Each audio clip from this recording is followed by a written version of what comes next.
here today with Tom Brockman up in Beeton at the Beeton RC Flyers Club. Today we have float planes once again. Tom, what type of plane is this? That's a de Havilland Turbo Beaver. What year would the real plane would have been built? I'm guessing around the mid-60s. And that was, I guess that's because the turbo technology wasn't readily available. Exactly. The earlier one had a radial engine, a whole bunch of pistons. Now, how long have you been flying the float planes now? About 17 years, roughly. Was it quite difficult from the transition from a regular plane to landing on water? No, I kind of liked it. Yeah? Yeah. Water's kind of hard though. If you hit it hard, it's like pavement. How's she handle in the air? Well, it's not really an aerobatic airplane. I know guys can do aerobatics with this type of plane, and I have seen guys fly this particular model with the wheels on it and doing all kinds of crazy stuff. Well, thanks a lot, Tom. Oh, you're welcome. Great looking plane. Thank you.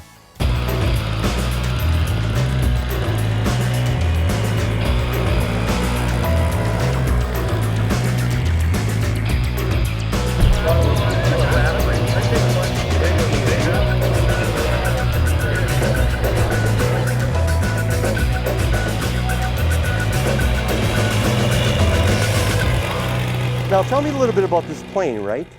This plane does not have pontoons on it. No, this is a custom-built plane. It's a Seamaster, and it's basically designed like a flying boat. The whole fuselage is basically a float on its own, and then it has the components of the wings and the elevators and the motor. So the concept is half boat, half plane. It flies really nice. It's got very sharp handling, very easy to control, and it's just a blast to fly. Is it a little bit more difficult to take off because of the added weight when you're, pulling on the water? Do you have to really... The first time I flew it, with the amount of power, it actually breaks off the water very easily, right? But depending on your setup, if you have a smaller motor, it's a little bit harder to get off the water, but this one is very easy to take off the water. I would say I've been flying about 3 years now, on and off, and I joined Beeton 2 years ago, and a great bunch of guys, and the facility over here, our location is unbelievable, so that's why I joined up here, and it's I never look back. Well, Rocco, thanks a lot. You keep Appreciate it. And there you go, folks. Join a club.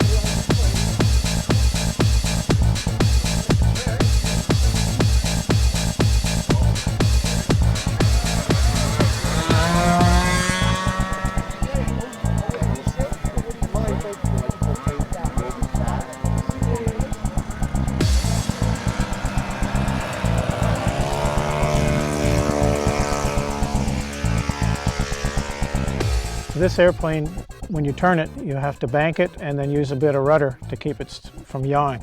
So instead of doing the aileron thing... With the other planes, it's usually aileron and a little bit of elevator to keep it going. So now I have to use 2 sticks instead of just 1.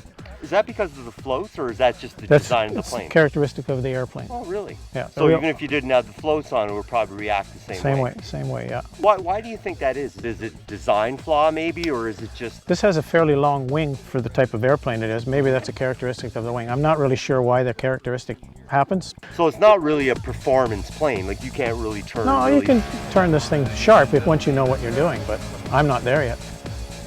Well, there you have it, folks, some beautiful float flying. Make sure you go out to your local clubs like the one here in Beeton. Join a club, even some of you experienced flyers. Go enjoy a beautiful day on a beautiful small lake out here or a pond and float fly. Take care, folks.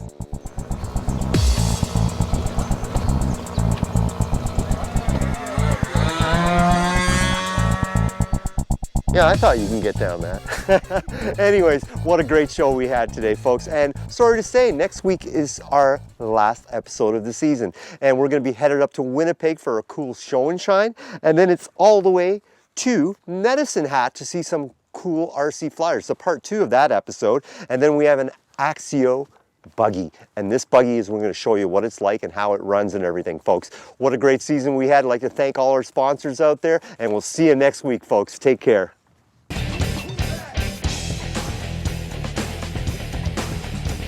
RCTV, your radio-controlled authority, has been brought to you in part by Eliminator RC, your one-stop hobby shop.